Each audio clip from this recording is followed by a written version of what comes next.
Hola, yo soy la psicóloga Juliana Ospitia. En la presentación de hoy vamos a estar viendo la segunda parte de los núcleos de la base que corresponde a la histología. Para ello vamos primero a observar cómo son estas estructuras a nivel macro. Entonces tenemos las siguientes imágenes. Esta que nos muestra cómo se verían los núcleos de la base si estuviesen en 3D y si no tuviesen toda esta capa de sustancia gris, de corteza y de fibras de sustancia blanca que las cubrieran. Además de esto, tenemos entonces cortes de tipo coronal, pero quiero que primero podamos identificarlas de esta forma. Listo, de esta forma entonces nos encontramos con el núcleo caudado que tiene cabeza, cuerpo y cola. Esa cola va a terminar y va a generar un tipo de conexión con los núcleos amigdalinos. Lo pudimos observar en el video anterior cuando estábamos viendo los cortes coronales de cerebros reales.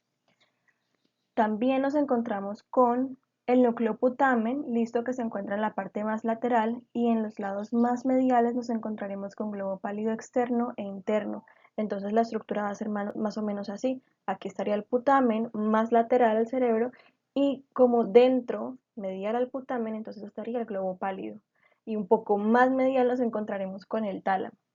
Entonces, este corte que observamos aquí a nivel coronal está en la parte más frontal y allí podemos observar el núcleo caudado, el putamen, globo pálido externo de violeta y globo pálido interno de verde junto con la sustancia negra reticulada, que recordemos que es como un homólogo funcional del globo pálido interno, es decir, que van a cumplir la misma función a nivel de proyecciones que van a emitir. Además de esto, aquí podemos observar sin colorcito una parte del tálamo.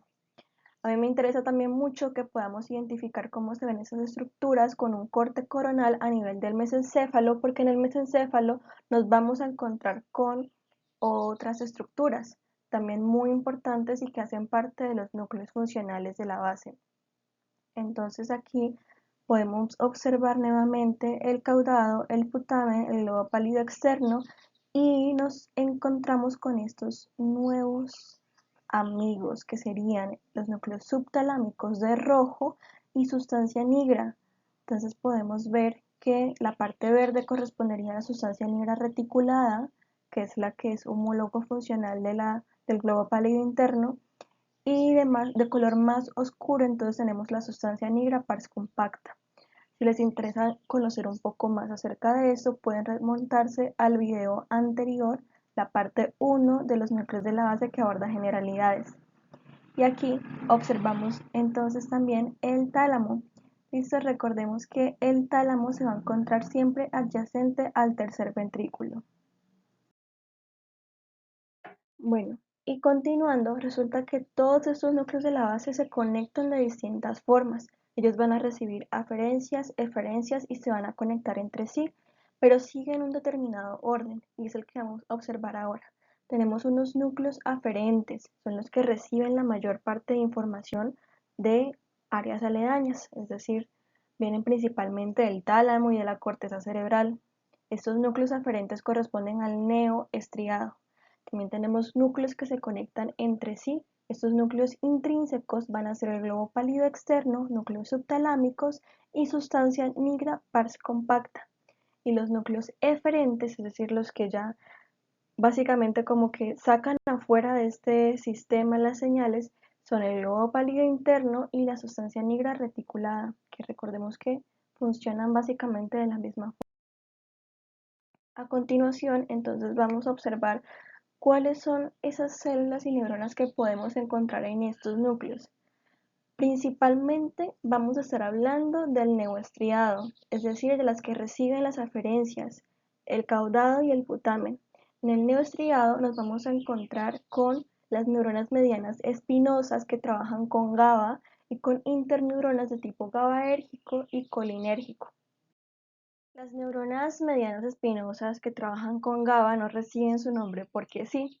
Ellas van a tener una estructura de tamaño mediano. Su soma va a medir aproximadamente entre 20 a 25 micras y ese soma se van a desprender un axón de proyección, es decir, un axón bastante largo que es el que va a llevar esa comunicación que viene de afuera hacia otras partes de los núcleos de la base. ¿Listo? Aquí recordemos que estamos hablando principalmente del caudado y del putamen. Entonces ellos van a recibir muchísimas aferencias que vienen de la corteza sobre todo y tienen que sacar esa información a algún lado. Por eso su axón es de proyección y es bastante largo. Además de esto, este soma también va a encontrarse lleno de diversas dendritas, aproximadamente entre 5 a 10 dendritas. Y esas dendritas a su vez van a subdividirse y van a encontrarse con numerosos procesos que se llaman espinas dendríticas.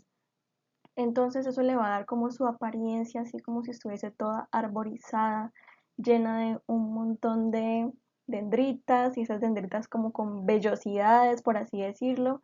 Esta palabra es simplemente metafórica para poder decir que se ven llenas de chocitos que serían las espinas.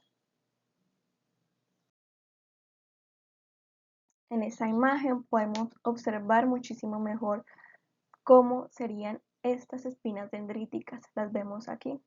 Listo, por eso les decía que se ven con numerosas vellosidades. Y vemos que esta célula pues recibe su nombre con bastante gusto, ¿no? Ahora, resulta que de este soma, ese axón que se desprende no solamente va a generar conexiones por fuera, sino que también va a generar unas conexiones colaterales que van a conectarse con otras neuronas medianas espinosas o NEM. ¿Por qué se conectan? Básicamente para poder modular esa señal que van a estar emitiendo. Podemos mirar aquí en las figuras D y E cómo serían también esas conexiones, una representación gráfica. Entonces vemos, por ejemplo, aquí que la probabilidad de que una NEM se conecte y regule la señal de otra es de 0,15, una probabilidad un poco más baja de que se conecten y se regulen mutuamente. En esta figura E observamos lo que les estaba mencionando. Vamos a recibir un montón de proyecciones de la corteza y desde estas NEM van a haber bastantes eferencias hacia otros núcleos de la base. Pero además de eso, las NEM van a estar regulando sus señales mutuamente. En esta imagen que les coloco es para poder observar las espinas dendríticas. Es importante que lo veamos, sobre todo por el tipo de señalización que se va a estar observando. Por ejemplo, las espinas dendríticas van a contar con una cabeza, un cuello y un cuerpo. En esa cabeza vemos que lo que está recibiendo más que todo son las señales de la corteza cerebral. La corteza cerebral se relaciona muchísimo con el glutamato. El glutamato como principal neurotransmisor excitatorio del sistema nervioso central. Entonces, en la cabeza recibimos esa señal principal, por así decirlo, que va a ser el glutamato, y en el cuello y en el cuerpo van a encontrar las diferentes conexiones moduladoras que van a regular esa señal principal. ¿Cuáles serían estas conexiones moduladoras? Conexiones que vienen de la sustancia nigra pars compacta, del área tegmental ventral, que trabajan con dopamina, conexiones de las interneuronas colinérgicas y GABAérgicas y modulación de señal de otras NEM. Aquí resulta que nuestras NEM van a tener también una clasificación. Esta clasificación que vamos a observar es más que todo de tipo funcional, entonces las encontramos divididas en NEM de tipo D1 porque tienen receptores dopaminérgicos D1 y NEM D2 con receptores dopaminérgicos de tipo D2. Las D1 se van a asociar muchísimo a la vía directa de conexión que observaremos en el video posterior y las D2 se van a relacionar con la vía indirecta de los núcleos de la base.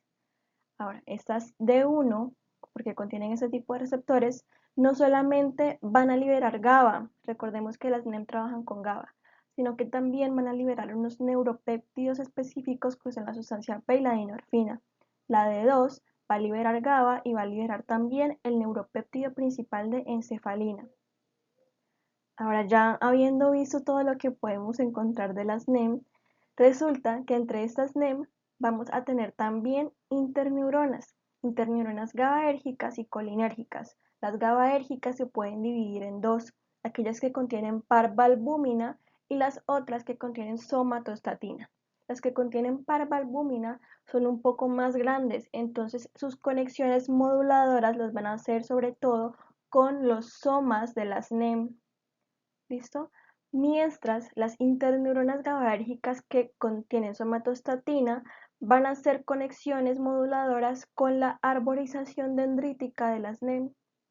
Además de eso, nos encontramos con interneuronas colinérgicas que trabajan con el neurotransmisor acetilcolina. Y este neurotransmisor, recordemos que suele ser sintetizado por la acetilcolinesterasa. Y esto nos lleva a hablar de los estriosomas, porque resulta que cuando colocamos el neoestriado para verlo con unos métodos de tinción que permiten observar la acetilcolinesterasa, nos encontraremos con que el neoestriado se ve de la siguiente manera, como si tuviese un montón de vetas o parches. Esos parches que vemos aquí de color azul se van a llamar estriosomas, mientras el resto de este cuerpo se va a llamar matriz. Resulta que en los estriosomas nos vamos a encontrar con que ellos van a tener menos cantidad de acetilcolinesterasa, es decir, que allí vamos a encontrar muchísima acetilcolina, porque no vamos a tener una enzima que degrade este neurotransmisor. Pero esta división, estos parches, no son solo porque sí, sino que tienen una utilidad funcional, y es que ellos se van a conectar sobre todo con vías relacionadas con el sistema límbico o de emoción y motivación. Esto claro, y para que nos quede toda la información completa, voy a explicar brevemente cómo se pueden observar las NEM que tienen receptores de tipo D1 y que tienen receptores de tipo D2. Los receptores de tipo D1 de dopamina suelen asociarse más que todo con una señal excitatoria. ¿Por qué ocurre esto? Este neurotransmisor va a tener un proceso metabotrófico, es decir, que ese receptor va a estar ligado a una proteína G. Tenemos una amplia cantidad de proteínas G. La proteína G del receptor D1 va a activar a una ciclasa, a la adenilciclasa. Esta a su vez activa un segundo mensajero que sería el CAMP y este activa a la quinasa PKA. Esta quinasa lo que hace es que va a abrir los canales de calcio de tipo L, permitiendo que el calcio que tiene una carga positiva de 2 entre a la célula y va a cerrar los canales de potasio para que el potasio que es positivo no salga de la célula. Es decir, me va a generar que la célula se vuelva súper positiva y se despolarice. Cuando la célula se pone súper positiva, envía una señal excitatoria, se activa. Ocurre lo contrario si se coloca muy negativa, que es lo que vemos con el receptor de tipo D2. El receptor de tipo 2 está anclado a una proteína G distinta que es la GI. Esta GI no me va a activar este proceso y al contrario, me va a activar otros segundos mensajeros que lo que van a hacer es permitir que los canales de calcio tipo L permanezcan cerrados. Entonces no va a entrar calcio positivo a la célula y el potasio que es positivo va a continuar saliendo. Entonces mi célula se va a colocar negativa y se va a apagar, por así decirlo. No va a enviar una señal excitatoria. Además de esto, nos encontramos con que hay dos tipos de descargas durante esta señalización de los núcleos de la base. Estas descargas van a ser de tipo fásico y de tipo tónico. Las de tipo fásico son aquellas que se presentan cuando, por ejemplo, el núcleo se encuentra así dormidito y necesita que alguien le envíe una señal para que se active y él pueda entonces mandar esa descarga eléctrica. Ese tipo fásico se va a encontrar en el estriado ventral y en el neoestriado. En el globo pálido nos encontramos más bien con señales de tipo tónico, es decir, que el globo pálido va a estar siempre enviando señales, siempre emitiendo. ¿Listo? Y en vez de necesitar que alguien lo active, va a necesitar más bien que alguien le ponga un freno. Eso entonces sería todo por la parte de histología. Si les gustó este video, pueden pasarse al siguiente para observar cómo son las vías de comunicación directa e indirecta de los núcleos de la base.